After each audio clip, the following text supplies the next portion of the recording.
Você já teve momentos na sua vida que você chegou no fundo do poço? Se olhou assim e falou: caramba, eu cheguei no fundo do poço da minha vida. Eu já tive momentos muito desafiantes na minha vida. Uns até bem recentes, de provas fortíssimas, fortíssimas. Muita luta. Mas Jeremias, ele realmente chega num momento de muito desafio. E é o que nós vamos ver em Jeremias capítulo 38, quando Jeremias é confinado numa cisterna. Mas antes de descobrir todo esse mistério, se inscreva no nosso canal Aprofundando em Deus. Estamos crescendo aí, vídeo após vídeo. Gente, nós estamos chegando a quase 200 vídeos. Olha que bênção, gente, 200 vídeos.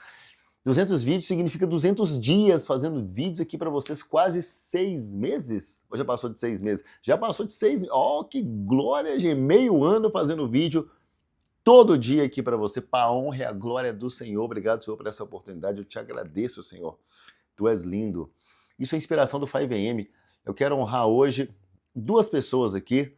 O Rafa D'Angelo, que hoje no 5am de domingo nos deu dicas maravilhosas hoje sobre como vencer alguns desafios aí da nossa vida. Falou para mim, falou para o Gabriel, falou para o Douglas. Quero honrar também o fundador Everton Starling, que estava presente lá e sempre contribui com muita maturidade, com muita sabedoria.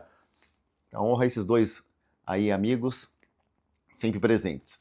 Jeremias 38, aconteceu o seguinte, versículo 1. E ocorreu que Cefatias, filho de Matã, Gedalias, filho de Pazur, Jucal, filho de Selemias, ouviram o que Jeremias estava dizendo. Aí o que Jeremias disse? Que quem permanecesse na cidade morreria pela espada. Tá? E as pessoas tinham que se render aos babilônicos que estavam cercando já há um tempo a cidade lá de Jerusalém. E aí ele falou que a cidade vai ser entregue e tal, e os líderes não gostaram, orgulhosos, sem discernimento espiritual nenhum, falou, esse Jeremias tem que morrer, vão matar esse cara. Ele está desencorajando os soldados. Eles estavam achando que Jeremias estava a favor dos babilônicos. Vê só que se Jeremias, homem de Deus, ia trair Deus assim. E aí o que aconteceu? Eles pegaram Jeremias e jogaram ele na cisterna. Isso é uma cisterna, que lugar fétido. Aqui não diz que a cisterna estava com fezes, mas diz que estava sem água e cheia de lama. Mas, gente, cisterna a gente já sabe que é um lugar esquisito. Imagina o tanto de bicho que tinha ali. Olha, é o fundo do poço que chegou Jeremias. Sem comida, ele teve que descer de corda. Olha a situação desse homem de Deus. Teve que descer de cordas porque as pessoas não conseguiam levar ele lá. Então ele foi transportado dessa forma. E aí ele ficou naquela situação. Só que sempre tem um anjo que nos salva. Porque quem está com Cristo é altamente favorecido, é profundamente amado, é completamente perdoado. E teve um anjo que apareceu para salvar Jeremias. E esse anjo está aqui no versículo 7. Mas Ebed-Meleque, o etíope oficial do Palácio Real, ouviu o que eles tinham feito com Jeremias. Isso diz assim também, ora, o rei estava sentado junto à porta de Benjamim. E Obed-Meleque saiu do palácio e foi dizer, rei, meu senhor, esses homens cometeram mal, esses homens estão doidos. Eles jogaram o Jeremias lá na cisterna. E ele vai morrer, porque já não tem mais pão. Ele está lá sem comer, sem nada, numa situação terrível. Então o rei ordenou que esse Obed-Meleque, levasse 3 homens e tal, sob as ordens dele, e que tirasse ele da cisterna antes que o profeta Jeremias morresse. Então eles pegaram lá travesseiros para ajudar, né, a Jeremias sair da cisterna, né, almofadas, travesseiros, e aí tiraram ele. Mas Jeremias continuou preso, mas no pátio da guarda, né, numa situação melhor, numa situação menos desafiante. Me lembrou até do Bolsonaro, né, que estava numa prisão horrível, com um som na cabeça que o torturava. Imagina você dormir num lugar pequeno, num lugar sem estrutura, com um ar-condicionado. Aí ele foi transferido para uma prisão, né, melhor, menos mal. Não era nem para estar preso, né, esse inocente. Mas é isso, cara. Bolsonaro falou a verdade e foi preso. Jeremias falou a verdade e foi preso.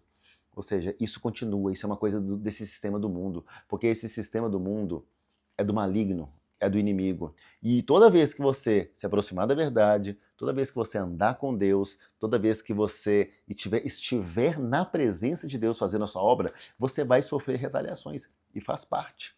Mas você vai ter escape e você vai ter livramento. Pode ficar tranquilo, Deus nunca vai te abandonar. E aí, seguindo o texto, Jeremias é interrogado novamente. Eles pedem, né, o rei Zedequias pede para Jeremias uma palavra, não me esconda nada, Jeremias. Aí ele fala, ó, depois da situação, Jeremias ficou mais preocupado. Ó, se eu te falar a verdade, você vai me matar ou não? Porque você não me escuta. Aí falou, não, eu prometo, Jeremias, o rei falou, eu juro pelo nome do Senhor, de quem nós recebemos a vida, que eu não vou te matar e não vou te entregar na mão daqueles que desejam te matar. Aí Jeremias falou a verdade.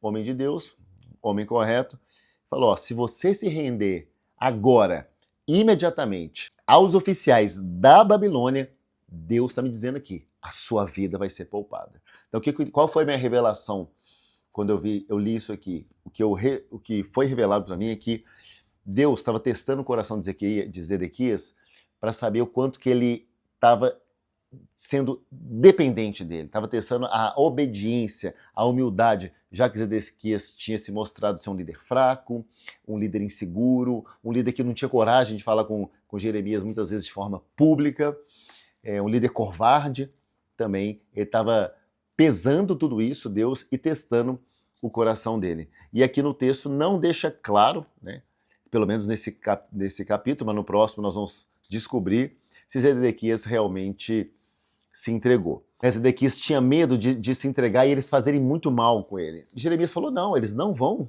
te fazer mal, eles não vão fazer isso com você. Os judeus, tinha medo dos judeus que estavam com os babilônicos fazerem mal para Zedequias. E Jeremias falou que não, eles não vão fazer isso com você não, você só tem que se entregar, entendeu? Você só tem que obedecer, você só tem que se render. Porque senão vai sobrar para as mulheres também, tá, Zedequias? Se você desobedecer, vai sobrar para as mulheres também, entendeu? Eles vão ser levados todos para a Babilônia. Ninguém vai escapar da mão do rei da Babilônia. Aí Zedequias, né, mostrando fraqueza, mais uma vez, no versículo 24, disse, ó, tá bom, essa conversa nossa, não deixa ninguém te saber, não, tal, que seja uma conversa privada. Então Zedequias não tinha coragem, sabe, de fazer as coisas e peitar a população. Era um rei fraco. E por ser um rei fraco, justamente aconteceu essas coisas. Não tinha liderança, não tinha foco, não tinha força.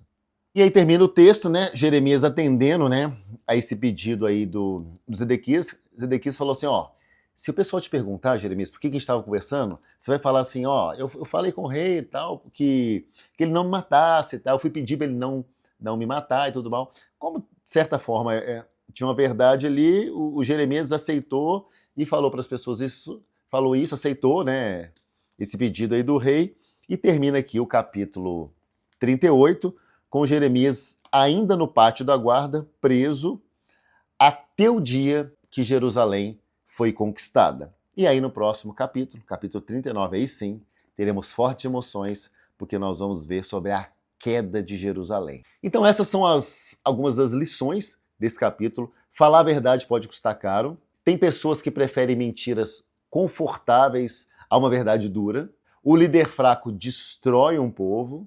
Sempre vai existir alguém disposto a fazer aquilo que é certo, como o etíope, que apareceu aqui e fez. Bem que o orgulho e o medo, eles muitas vezes podem atrasar decisões que podem salvar uma vida. Então escreva aqui nos comentários quais dessas 5 lições mais te marcou nesse emocionante capítulo de Jeremias 38. Que Deus te abençoe.